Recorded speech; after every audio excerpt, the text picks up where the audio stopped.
It was the kind of morning that promised nothing unusual in the small town of Willow Creek, Pennsylvania.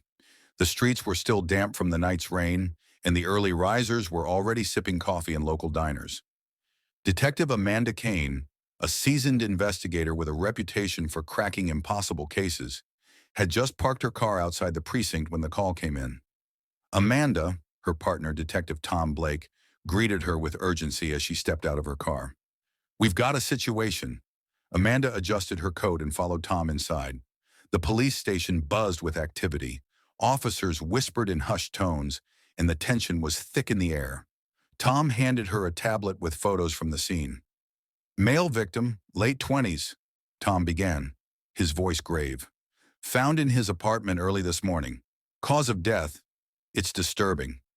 Amanda swiped through the photos, her stomach tightening. The victim, identified as Jordan Carter, lay in a pool of blood on his bedroom floor. His body showed signs of blunt force trauma, but what truly caught her attention was the mutilation. "His genitals were removed," Amanda stated, her voice cold and professional, though her mind raced. "This isn't just murder. This is personal." Tom nodded. "The crime scene suggests rage. The apartment was trashed. Broken glass, overturned furniture, but nothing was stolen." "Who found him?" Amanda asked. "Neighbor. Heard screaming late last night but didn't check until this morning when they noticed his door was slightly open." Amanda grabbed her coat and car keys. "Let's head to the scene." The crime scene was on the third floor of a modest apartment complex on Oak Street. The building had seen better days, its walls stained with graffiti and its stairwell reeking of mildew. As Amanda and Tom entered the apartment, the smell of blood and bleach hit them hard. The forensic team was already at work. Amanda observed the chaos: shattered picture frames, a toppled bookshelf, and blood splattered across the walls. Jordan's body had been moved, but the bloodstain where he had died told a vivid story. "Whoever did this was furious," Amanda muttered, scanning the room. "This wasn't random." She crouched beside the bloodstain, noting a streak leading toward the bathroom. "Dragged after the attack?" One of the forensic officers, Rachel, nodded. "We found the severed parts in the toilet. The killer attempted to flush them, but stopped midway." Amanda's jaw tightened. Half-hearted attempt to cover their tracks, or a twisted message? Rachel shrugged. "Could be either. But here's the strange part. The water in the toilet tank was laced with bleach, as if they tried to sanitize it. Careful but messy," Amanda mused. "We're dealing with someone who knows enough to avoid leaving obvious traces, but acted in the heat of passion." As she continued to survey the room, her eyes landed on a photo frame lying face down on the floor. She picked it up, wiping away the blood with her glove. The picture showed Jordan with a young woman, his arm wrapped tightly around her shoulders. They were smiling, but Amanda noticed something in the woman's eyes: pain, unease. "Who's the woman?" she asked, holding up the photo. Tom checked his notebook. "Jordan's fiancée, Rebecca. They've been together for about 2 years. She was out of town visiting family when it happened. Or so she says." Amanda raised an eyebrow. "Let's make sure that alibi checks out." Tom made a note while Amanda's attention shifted to the bedroom. The bed was unmade, the sheets stained with blood. A pair of high-heeled shoes lay carelessly discarded near the foot of the bed. "This wasn't a burglary gone wrong," Amanda said. "It's personal, emotional." Rachel approached with a small evidence bag. "We found these near the door, fragments of what looks like acrylic nails. Could be from a struggle." Amanda took the bag, her mind piecing together the possibilities. "Let's run the DNA. If this belongs to the killer, we might get a hit." Later that day, Amanda and Tom sat in the precinct's conference room, sifting through Jordan Carter's life. His social media accounts painted the picture of a young man living a carefree life: vacations, expensive dinners, and countless selfies. But one thing stood out: his relationships. "Jordan was a ladies' man," Tom said, scrolling through his phone. "Lots of women, lots of drama. But Rebecca seems to be the only one he stayed with long-term." Amanda leaned back in her chair. "What about his past relationships? Any exes with a motive?" Tom handed her a file. "One stands out: Maria Collins. She dated Jordan for 4 years before he dumped her out of the blue. Rumor has it, the breakup was ugly." Amanda opened the file, her eyes scanning Maria's background. 27 years old, no criminal record, but a history of mental health struggles. Her address was listed just a few miles from the crime scene. "We need to talk to her," Amanda said, standing up. "She might know something." Maria Collins lived in a quiet suburban neighborhood. Her house was small but well kept, with a garden full of vibrant flowers. Amanda and Tom approached the front door, their badges visible. Maria answered after the second knock. She was petite, with dark circles under her eyes and trembling hands. Her expression shifted from confusion to unease when she saw the detectives. "Ms. Collins," Amanda began, her tone calm but firm, "we're investigating the murder of Jordan Carter. We'd like to ask you a few questions." Maria's face paled and she stepped back. "Jordan's dead." "Yes," Amanda said, studying her reaction. "We understand you had a history with him." Maria hesitated before nodding. "That was a long time ago. I haven't seen him in years." "Where were you last night?" Tom asked. Maria's eyes darted nervously. "At home. Alone." Amanda noticed the faintest twitch in Maria's hand as she gripped the doorframe. "Is there anyone who can confirm that?" Maria shook her head. I don't really have anyone." Amanda's gaze lingered on her for a moment before she nodded. "Thank you for your time, Ms. Collins. We may have more questions later." As they walked back to their car, Amanda glanced at Tom. "She's hiding something." Tom nodded. "Definitely. But whether it's about the murder or something else, we'll need more to go on." Back at the precinct, Amanda reviewed the evidence. The crime was brutal, deliberate, and deeply personal. As the pieces slowly began to fall into place, she couldn't shake the feeling that Maria Collins was the key. "Let's dig deeper into Jordan's past," Amanda told Tom. "There's more to this story than we're seeing." And she was right. What lay beneath the surface was a web of betrayal, rage, and a family secret that would shock even the most seasoned detective. Detective Amanda Kane wasn't one to leave stones unturned. She began her second day on Jordan Carter's murder case with a sense of urgency. The brutality of the crime and the lingering feeling that Maria Collins knew more than she admitted pushed her into high gear. "Tom, I want everything we can find on Jordan's history. I'm talking ex-girlfriends, arguments, anything unusual. We need to figure out who hated him enough to do this," Amanda said as she sipped her lukewarm coffee. Tom, seated at his desk across from her, was already typing furiously on his computer. "I started last night. Turns out Jordan wasn't just a ladies' man. He was trouble. He dated at least 3 women in the last 6 years, and every relationship ended badly. I pulled the most significant ones. Maria Collins, obviously, but there's also Nicole Harris and, get this, his fiance's sister, Ashley." Amanda's eyebrows shot up. "He dated his fiance's sister? When?" "About 5 years ago, before Rebecca came into the picture," Tom replied. "He and Ashley had a rocky relationship. On again, off again, lots of arguments. She eventually cut him off, but from what I found, there was lingering resentment."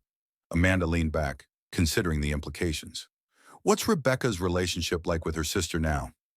Tom pulled up another file. "Close, at least on paper. They were always at family events together. But who knows what goes on behind closed doors." "I also ran background checks on Ashley. No criminal history, but she works as a surgical nurse at the local hospital." "A surgical nurse," Amanda repeated, her mind connecting dots. "Someone with the knowledge to dismember a body precisely?" Tom nodded grimly. "Exactly." Later that afternoon, Amanda and Tom drove to Ashley Morris's apartment. Located in a newer part of town, the complex was modern and clean, a stark contrast to Jordan's neighborhood. Ashley opened the door dressed in scrubs, her blonde hair tied in a neat bun. Her face lit up with practiced politeness, but her eyes betrayed caution when she saw the badges. "Detectives? Can I help you?" she asked, stepping aside to let them in. Amanda wasted no time. "Ms. Morris, we're investigating the murder of Jordan Carter. We understand you had a history with him." Ashley's expression faltered. "Jordan's dead? What happened?" "That's what we're trying to determine," Amanda said, watching her closely. "When was the last time you saw him?" "It's been years," Ashley said, crossing her arms. "We didn't exactly part on good terms. Define not on good terms," Tom pressed. Ashley hesitated, her gaze dropping to the floor. He wasn't a good guy. He lied, cheated, and used me. I broke up with him, but he wouldn't let go. He harassed me for months. Calls, texts, showing up at my work. It finally stopped when he started dating my sister. Amanda and Tom exchanged a look. How did you feel about him dating Rebecca? Amanda asked. It was hard, Ashley admitted, her voice softer. I tried to warn her about him, but she didn't listen. She thought she could fix him. And now? Amanda asked. Ashley shrugged. We've moved past it. Rebecca and I are close again, and I don't think about Jordan anymore. Honestly, I'm glad he's out of our lives. Amanda tilted her head. Out of your lives how? He was engaged to your sister. Ashley's eyes widened slightly and she quickly recovered. I meant we don't interact with him much. Rebecca handled the relationship on her own.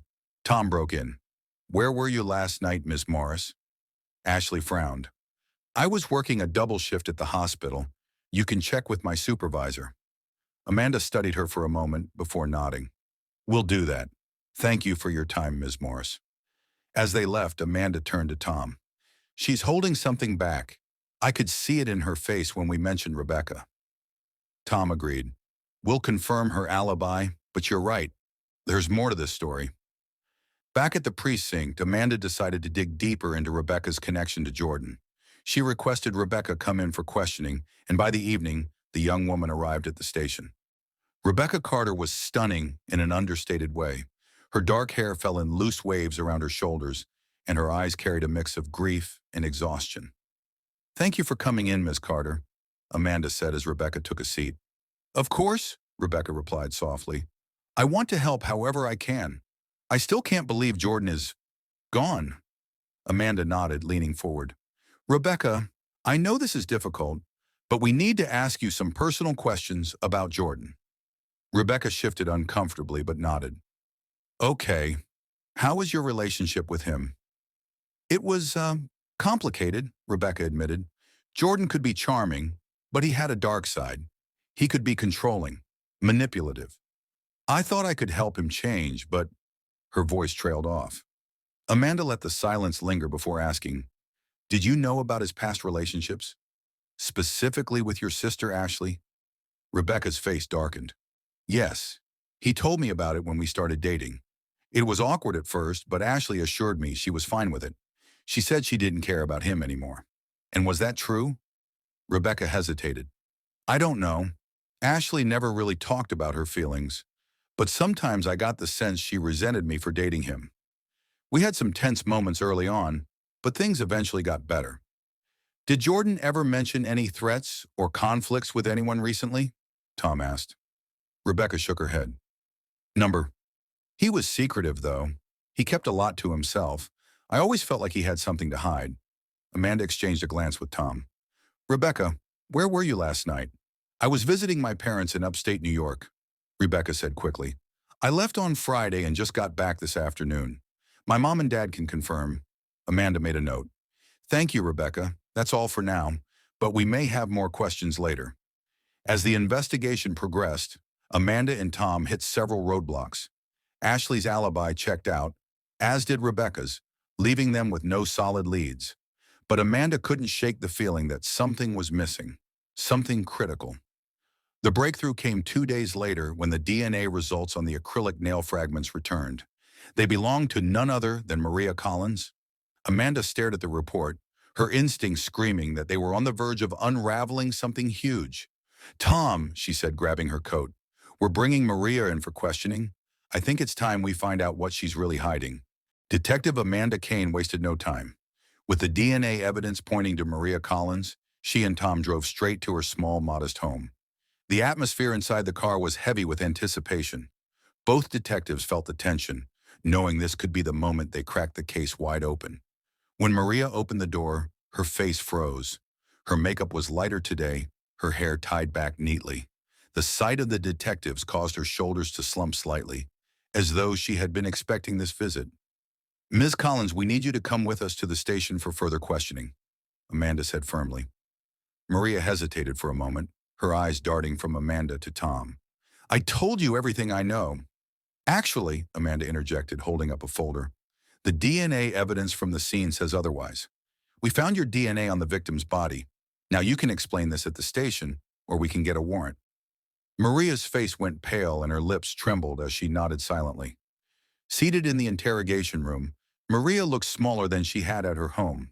She sat with her hands clasped tightly in front of her eyes fixed on the table. Amanda and Tom took their seats opposite her. Maria, Amanda began, her voice calm but firm, we know you've been lying to us. Your DNA was found at the crime scene, specifically on Jordan's body. You need to tell us what happened. Maria's eyes welled up with tears. I didn't kill him, she blurted out. I swear I didn't kill him. Then explain how your DNA ended up there, Amanda pressed. Because right now it looks like you had a motive. You said yourself Jordan treated you horribly.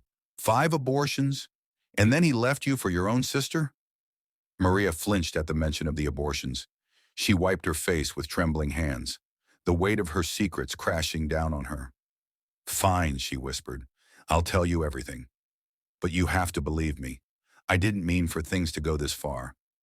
Amanda leaned forward, her pen poised over her notebook. We're listening. Maria's story began 5 years earlier when she first met Jordan. He was charismatic, confident, and had a way of making her feel like she was the only woman in the world. But it didn't take long for his true colors to emerge. He was a liar and a manipulator, Maria said, her voice cracking. Every time I thought things were getting better, he'd do something to destroy me. He didn't care about my feelings. He only cared about himself. The abortions were the breaking point. Maria explained how Jordan had pressured her into terminating 5 pregnancies over the course of their relationship. Each time, he promised things would change, that they would eventually settle down and start a family when the timing was right. But each time, she was left feeling more broken and used. When he left me for Rebecca, Maria continued, her voice dripping with bitterness, it was like a knife to my heart. I gave him everything, and he just threw me away. And then to marry my sister. I couldn't believe it. Amanda nodded, encouraging her to go on. At first, I tried to let it go, Maria said. I told myself he wasn't worth it. But then I saw how he treated Rebecca, controlling her, isolating her from her friends, just like he did to me. I wanted to protect her. So what did you do? Amanda asked, her tone neutral. I confronted him, Maria admitted. The night before he was killed, I went to his house. I told him to leave Rebecca alone, to call off the wedding. But he just laughed in my face. He said Rebecca was stupid, that she'd never leave him because she was too weak. He said he owned her, just like he owned me. Amanda and Tom exchanged a glance. What happened next? Maria hesitated, tears streaming down her face. I slapped him. I couldn't help it. I was so angry. He grabbed my wrist and shoved me out of the house. That's the last time I saw him, I swear. But your DNA was found on his body, Tom pointed out. How do you explain that? Maria shook her head. I don't know. Maybe from when I slapped him? I didn't kill him, detective. You have to believe me. Amanda leaned back in her chair, studying Maria. The raw emotion in her voice felt genuine, but something about her story didn't add up. Maria, are you protecting someone? Amanda asked gently. Maria's eyes widened and she shook her head vehemently. No, I'm not protecting anyone. I told you everything I know. Amanda sighed. For your sake, I hope that's true. Because if we find out you're lying, things will only get worse for you. After the interrogation, Amanda and Tom reviewed the details of Maria's statement. What do you think? Tom asked. She's definitely hiding something, Amanda replied. She might not have killed Jordan, but she knows who did, or at least suspects. Tom nodded. What's our next move? We need to verify her timeline for that night and look deeper into Rebecca and Ashley. If Maria's telling the truth about confronting Jordan, it's possible Rebecca or Ashley showed up afterward. Both of them have plenty of motive. As Amanda and Tom dug further into the case, the threads of the story began to unravel, revealing a tangled web of lies, betrayal, and revenge. Detective Amanda Kane sat at her desk, reviewing the timeline Maria Collins provided. The story had holes, parts that didn't add up. The DNA evidence implicated Maria, but the raw emotion in her confession made Amanda suspect she wasn't the actual killer. I want to talk to Rebecca again, Amanda said to Tom. Something about her didn't sit right with me during the first interview. Tom raised an eyebrow. You think she's hiding something? Absolutely. Maria's DNA may have been found on the victim, but Rebecca had just as much motive. If she found out about the confrontation between Maria and Jordan, she could have snapped. Tom nodded. Let's pay her a visit. Rebecca Collins lived in an upscale suburban neighborhood, a stark contrast to Maria's modest home. The house she shared with Jordan was pristine, almost too perfect, as though it were trying to hide the chaos within. Rebecca answered the door, her face pale and her eyes red-rimmed. Detectives, she said, her voice shaky. Did you find anything? We need to ask you a few more questions, Amanda said, her tone calm but firm. Rebecca hesitated, glancing over her shoulder as though expecting someone to appear. All right, come in. The interior of the house was as immaculate as the exterior. Rebecca led them to the living room and perched nervously on the edge of the couch. Amanda didn't waste time. Rebecca, we know Maria confronted Jordan the night before he was killed. She claims she left after an argument. Can you confirm her story? Rebecca's hands fidgeted in her lap. I don't know. I wasn't home that night. Where were you? Tom asked. Rebecca hesitated. I was staying with a friend. I needed a break from Jordan. Things had been tense between us. Amanda leaned forward. Tense how? Rebecca's eyes darted to the floor.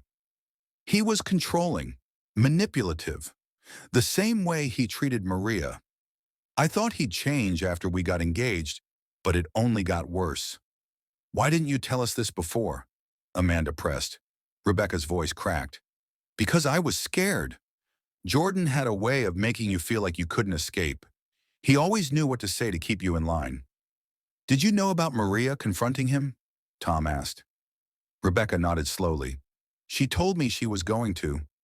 She said she wanted to protect me, but I begged her not to. I didn't want her getting hurt. Amanda exchanged a glance with Tom. Rebecca's story seemed rehearsed, as though she had practiced it in her head before speaking. Rebecca, Amanda said carefully, did you go to see Jordan after Maria left? Rebecca's head snapped up. No, I told you, I wasn't home. I was with my friend. Who's the friend? Amanda asked. Rebecca hesitated. Ashley, my best friend. She'll vouch for me. Amanda made a note to follow up with Ashley, but something about Rebecca's demeanor made her suspicious. Back at the station, Amanda and Tom called Ashley to verify Rebecca's alibi.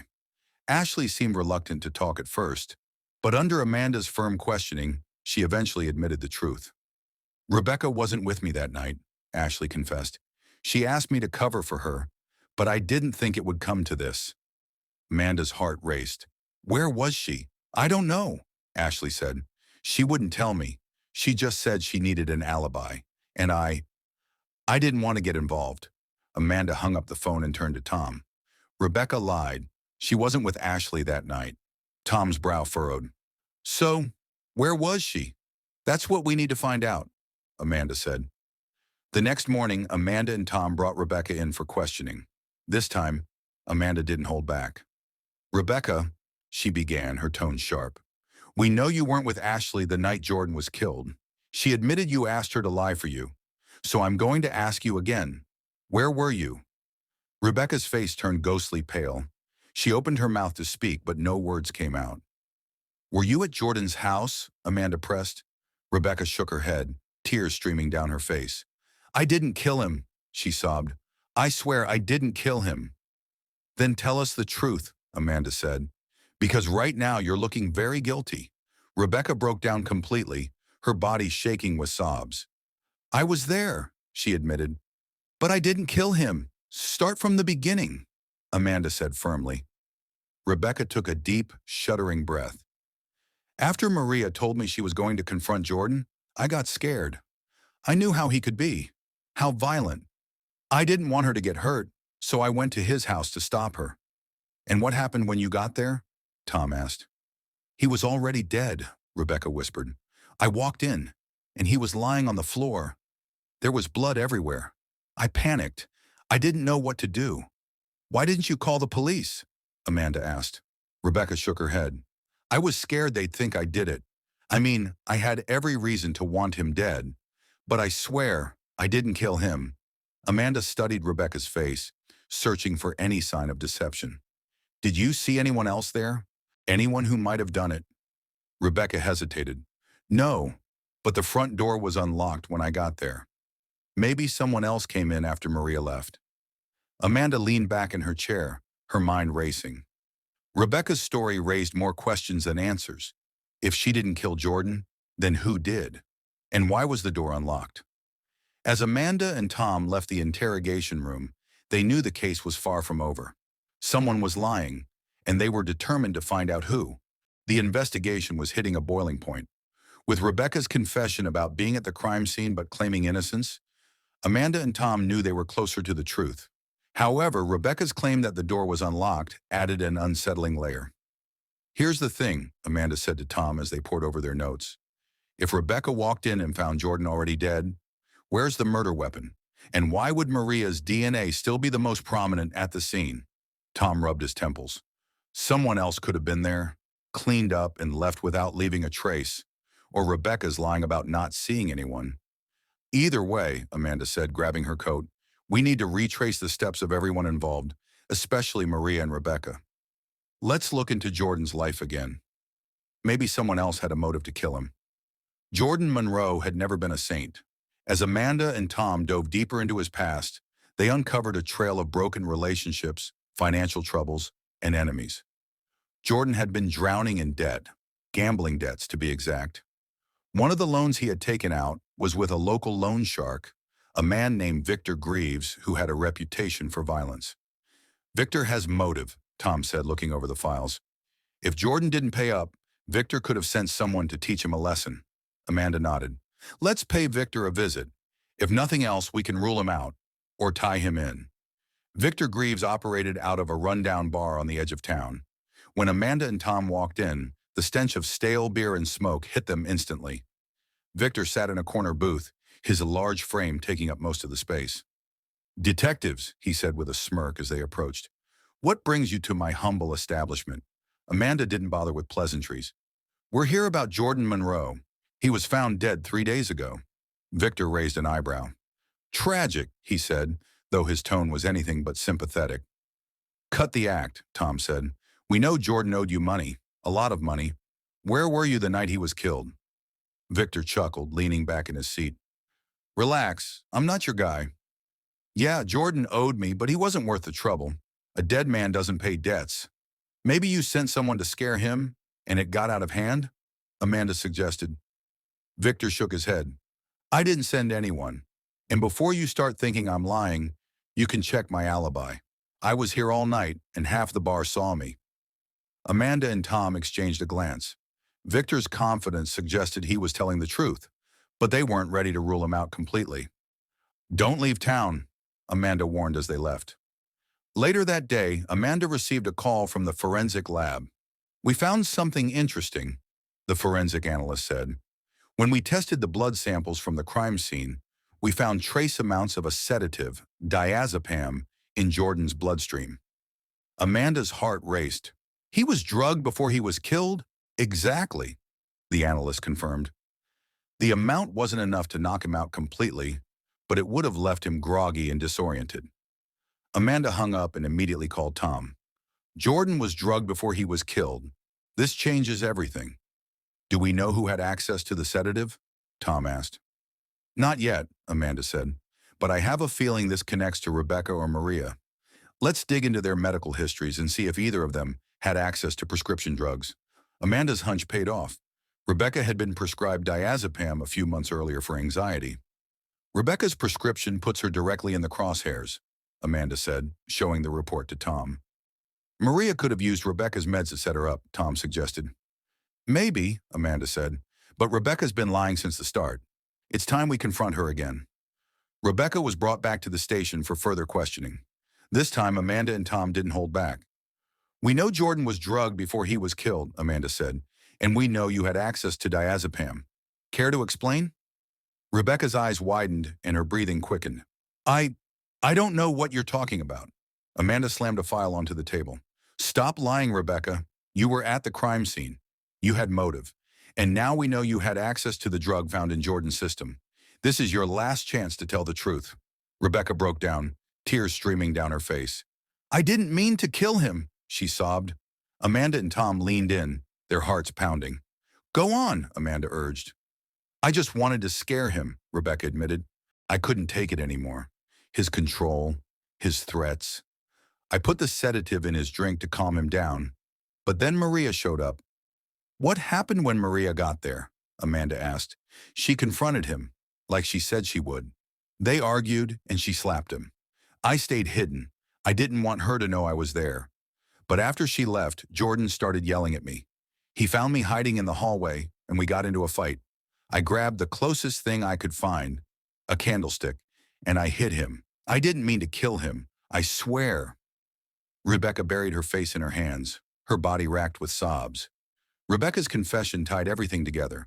The DNA evidence implicated Maria because of the slap, but the true killer had been Rebecca all along. Her motive was clear. Years of abuse and manipulation had pushed her to the breaking point. As Amanda and Tom prepared their case, they couldn't help but reflect on the tangled web of relationships and secrets that had led to Jordan's death. Justice would be served, but the scars left behind would linger for years to come. Rebecca's confession had shed light on the night of Jordan's murder, but Amanda and Tom still felt there were missing pieces. Rebecca admitted to striking the fatal blow, but her recounting of the events didn't fully add up. Why had she stayed hidden while Maria confronted Jordan? And why would she only act after Maria left? Amanda leaned back in her chair, staring at the evidence board. Rebecca's story feels off. Something's missing. She may not be telling us everything. Could be guilt, Tom said. Maybe she's not ready to admit everything. Let's give it time. But Amanda couldn't shake the nagging feeling that the truth was more complex than Rebecca's tearful confession. Later that day, Amanda received a call from the lab. We ran another test on the blood sample from the candlestick, the forensic analyst said. There's a partial fingerprint on it that doesn't belong to Rebecca. Amanda's pulse quickened. Whose print is it? It's not in the system, the analyst replied. But the print is fresh, likely from the same night. Someone else handled the weapon. Amanda hung up and turned to Tom. This case just got a lot more complicated. Tom frowned. If the print isn't Rebecca's, and it's not Maria's, who the hell does it belong to? With the discovery of the partial fingerprint, Amanda and Tom decided to bring Maria in for further questioning. Maria sat across from them in the interrogation room, her composure calm but guarded. We found a fingerprint on the murder weapon, Amanda began. It doesn't belong to Rebecca, and it doesn't belong to you. Do you have any idea who else might have been there that night? Maria hesitated, her fingers fidgeting with the edge of her sweater. I don't know what you're talking about. Rebecca admitted to killing him, didn't she? Why are you still questioning me? Because something doesn't add up, Tom said, his voice firm. You and Rebecca have both lied to us. We need the truth, Maria. Who else was involved? Maria's eyes darted to the door, as though she was contemplating her escape. Finally, she sighed and leaned forward. There was someone else, she admitted. Maria recounted her version of the events. After slapping Jordan and storming out, she claimed to have seen a figure lurking near the back of the house. It was dark, and I didn't get a good look at them, Maria said. But it wasn't Rebecca. This person was taller, wearing a hoodie. Why didn't you mention this before? Amanda asked, her frustration evident. I didn't think it mattered, Maria said. I thought Rebecca was the one who killed him. Amanda exchanged a glance with Tom. This new revelation opened up a whole new line of questioning. Maria, Amanda said, if this person was there after you left, do you think they could have been involved in Jordan's death? Maria nodded reluctantly. It's possible. As Amanda and Tom dug deeper into Jordan's life, they discovered a name that had come up repeatedly in his text messages. Travis Hughes. Travis was a friend of Jordan's, someone he had occasionally gambled with. But there was something strange about their relationship. This Travis guy has a criminal record, Tom said, reading through his file. Assault, breaking, and entering, even a few charges related to illegal gambling. What if he's our mystery figure? Amanda nodded. Let's bring him in. Travis was less than cooperative when Amanda and Tom questioned him. I don't know what you're talking about, he said, his arms crossed. I haven't seen Jordan in weeks. We have a witness who saw someone matching your description near Jordan's house the night he was killed, Amanda said, and we found a partial fingerprint on the murder weapon. Care to explain how that got there? Travis's jaw tightened. I don't know what you're talking about. Amanda leaned forward, her voice low and menacing. We're done playing games, Travis. If you were there that night and you know something, now's the time to talk. Because if you don't, we'll make sure you go down for this. Travis's facade cracked. He sighed heavily and ran a hand through his hair. Fine, he said. I was there, but I didn't kill him. According to Travis, Jordan had called him that night, desperate for help. Jordan owed money to several dangerous people, and he was terrified they were coming after him. I went over there to see what was going on, Travis said. When I got there, the place was a mess. Jordan was yelling at someone, Rebecca, I think. I stayed outside, didn't want to get involved. And then what? Amanda pressed. After Rebecca left, I went inside. Jordan was out of it, barely able to stand. He must have been drugged or something. We got into an argument. He owed me money too, but I didn't kill him. When I left, he was still alive. Did you touch the candlestick? Tom asked. Travis hesitated before nodding.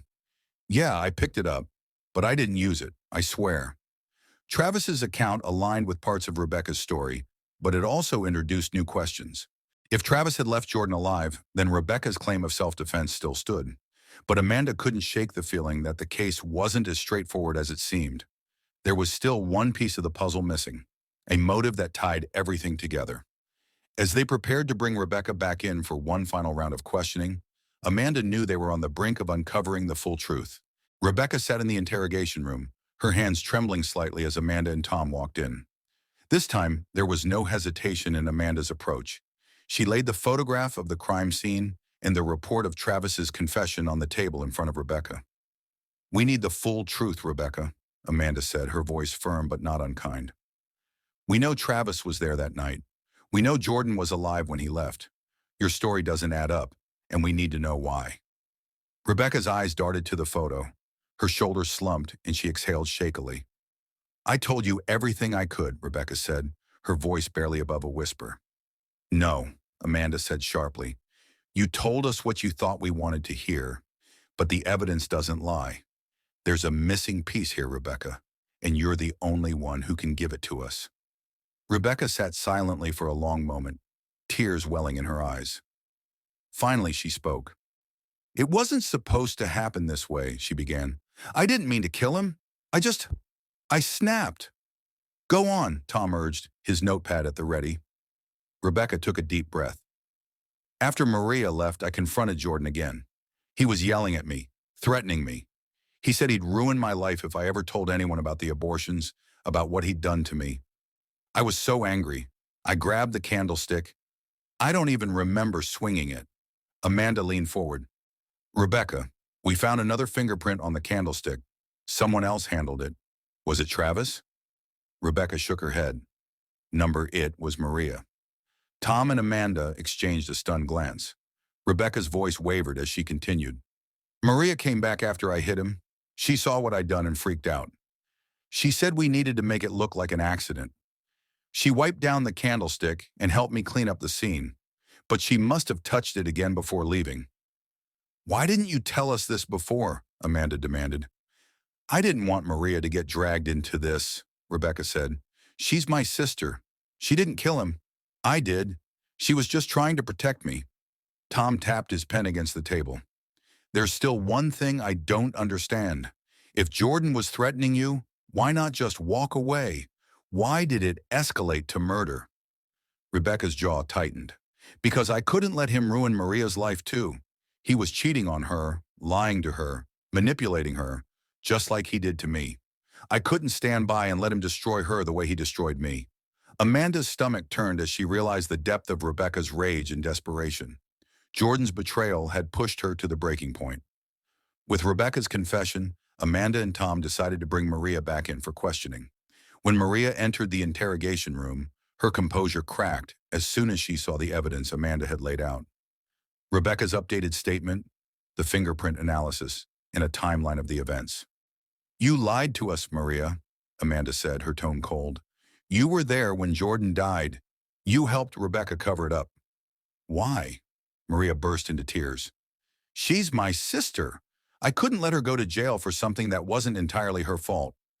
Jordan pushed her to the edge. He deserved what happened to him. You had the chance to come clean," Tom said. "Instead, you lied and let Rebecca take the fall alone.